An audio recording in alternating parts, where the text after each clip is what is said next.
quraanki waxay ka dhigteen wax lagu ganacsado inta badan waxa u dhooban waa dumar ilaan dumarku waa daciifaad ayaga ugu taag daran dadka xayeysiinta meelaha ka arkaysa waxay moodaa wax walba inuu asiga sameyn karo waxa ku soo gambaday qaar badan oo quraan iyo adkaar ba aan dadka ku akhrin oo waxyaabaan la aqoon akhrinayo culimadu waxay baneeyeen lidaruura haddii takhtarku mawdic qofka ka jiran ama gabadha xanuun ka hayo mawdicaasna aan looga maarmayn ilaa inuu taabto mooyaane daruura loogu baneeyay laakiin adkaarta ruqyada sharciga ee quraanka iyo sunnada ah kuma soo aroorin taabashadu inay daawo u tahay ama meel gooni uu ka taabto loo dirsaday ceejidan uu ku dhagayaa yiri waxba lagu ruqyayaa gabar islaamin ceeji lagu dhago ama gacmaheeda la qabto waa xaraam waa dhaqan xaraam oo ay sameynayaan meel xuna risqi ka galay dadka noocaas oo kale inaad u yeerato waa aqeedo xumo adiga akhriso quraan kariimka aslan waxaad ogaataa sida ugu fiican ee ugu fadliga badan waa qofka inuu asiga quraanka akhristo in xataa uu qofka ilaahay hal ay quraan saaro waa laga fiican yahay maxaa yeelay nabiga kaleey salaatu wasalaam 70 ee jannada galaya bighayri xisaabin wala cadaab muxuu ku sifeeyay nabiga kaleey salaatu wasalaam wuxuu ku sifeeyay sifaadkooda waxaa kamid ah annahum la yastarqun macnaheedu waa max la yatlubuna ruqya ma dalbayaan in quraan lagu akhriyo nabi maxamed sallallahu alayhi wasallam waa la quraan saaray dadna wuu quraan saaray rasuulka kaleey salaatu wasalaam laakiin rasuulka kaleey salaatu wasalaam dad iigu yeeraha ee quraan saaray lagama hayo inuu yiraahdo haddii marka inta lagu yimaado lagu yiraahdo waa lagu quraan saaraya wax dhibaato ma lahan laakiin xadiidku wuxuu ka hadlayaa ma dalbayaan oo u yeermayaan haddii loo yeertan way banaantahay laakiin waxaad ogaataa 70 kun kamid noqomaysid maxay 70 kun sifaadkooda waxaa kamid ah inaysan dalban inay dadka quraan saaraan ma dalbanayaan ilaahay bay tala saartaan subxaanahu wa tacaala mana dalbayaan in la quraan saaro ayagaa isku akhrinaya quraankii adkaartii inta ay ka yaqaanaan hadday dad u yimaadaan yiraahdaa waa ku quraan saareenaa way quraan saaraan sida jibriil uu quraan saaray nabiga sallallahu alayhi wasallam qofka hadduu dalbanayana waxa la rabaa inuu dalbado ruqya sharciya quraanka kariimka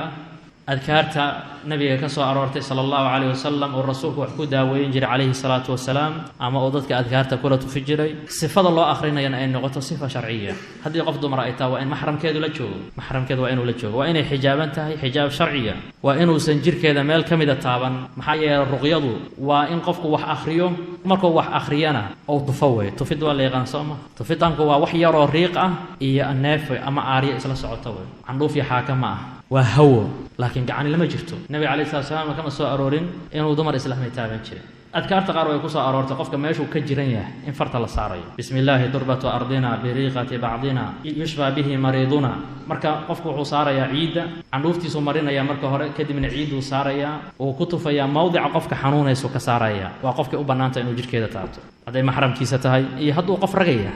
haddii ajnabiyad tahana adkaarta ku akhrinayo dhagitaankan lagu dhagaayo munkar waa wax sharciga waafaqsan ma haddana waxay uga sii dareenba ayagoo isxayeysiinaya ayay gabdhihii video ka soo duubayaan gabdhihii is wada luxluxaya oo boodboodaya markaasuu leeyahay waa daaweyna biyo inta ku firfirdhiyo ayay boodboodayaan waa dhaqan falxun intaasna wuxuu rabaa xayeysiin iyo in xoogaa dad ugu soo xaroodaan bal meelaha qaar waxa ka dhacda waxyaabo intaa ka dheeraada niman dhalinyaro baa gabdhihii gacanta loo gelinayaa qaarkood habeenadii bay ku hoyanayaan meeshii meelaha qaar waxaa ka dhacday in lagu arkay gabdho uur leh gabadhii ayadoo gabadha loo geeyay ayadoo uur laga soo saaray uurkaani waa maxay allahu aclam meel kale loogama imaan had khalwadii baa dhacaysa asoo waxbaan quraan saaraya ikhtilaafkii baa dhacayo dumarkii u dhex galaya waa fasaad fara badan ku jira waxaa kaloo ku jira aayadihii quraanka ah in la kala jarjaray waliba si foolxun in loo kala jarayo bal alfaada qaar kufri iyo gaalnimo ay tusinayso mid wuxuu ku celinaa inna allaha faqiir inna allaha faqiir inna allaha faqiir hadalkaas kufri waa aayada awalkeedana ma akhrin mana dhameystirin ilaahay waa faqiir in lagu celceliyo waa hadal faaxisha lafdi marka muayyan quraanka in qofka la saara la rabaa laakiin lafdi in la dul istaago sixir leeyahay sixir waa ma hadal mufiida ma aha quraanka akhri quraan saar dhimala aayaat mesela sixirka ku soo arooray inuu qofka akhriyo laakiin waa in aayad akhriso sixir aayad ma waa kalima carabiya oo awal iyo aakhir midna aan lahayn la yaabi maayo maxaa yeelay dadkaasi dad ahlul cilmiya ma aha dad cilmi lagu yaqaan ma aha dad waxbarasho diin lagu yaqaan ma aha risqiga wuxuu ka galay tukaamadaas qof tagaya mesela waa soo caafimaadku macnaheedu ma ahan inuu ninkan dariiqii kaliya ku yimid ma aha ilaaha wax caafiye subxaanahu wa tacaala qofka waxaa laga yaabaa inuu ilaahay caafimaad ku siiyo laakiin macnaheedu maaha inay saxan yihiin ama dariiqay marayaan uu saxya bal mararka qaar waaba lagugu fidnaynaya culummada iyo dadka saalixiinta ah iyo dadka adqiyada ah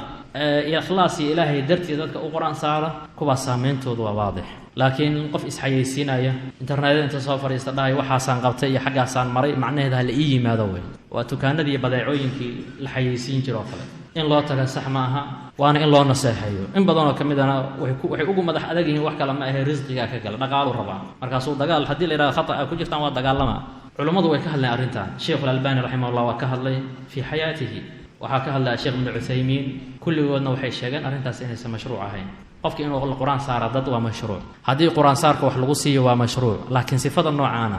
iyo dhaqanka noocaan iyo akhtaada aan faraha badan leh ku jirta culimadu aad iyo aad bay u inkireen qaarkoodna mu'alafaad ay ka qoreen mukhaalafaadka arrintan ay lagu soo kordhiyay ama lagu soo siyaadiyay qofkii jiran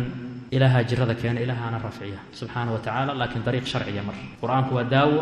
laakiin waa inaad isku daawayso sida sharciga ah sidoo kale inaad takhtar u tagtana mamnuuc takhtar in loo tago sharcigu waa qaba qofka hadduu jiran yahay inuu isbitaal tago waa mashruuc cibaadallahi tadaawu رسول النبي عليه الصلاة والسلام الضوامض الله إسداوية ما من داء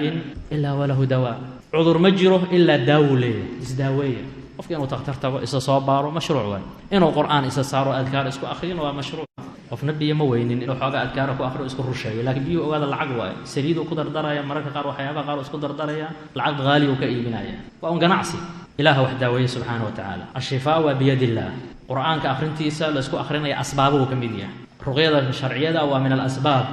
لكن عدة وحافظة أو عافمات كينا والله سبحانه وتعالى أما تختار أتك أما أذكار اسكو أخري لبضوا معناه ضماهن إن أيجا بذاتهم وحافيان عافمات بيد الله وحيابها سنوا أسباب شرعية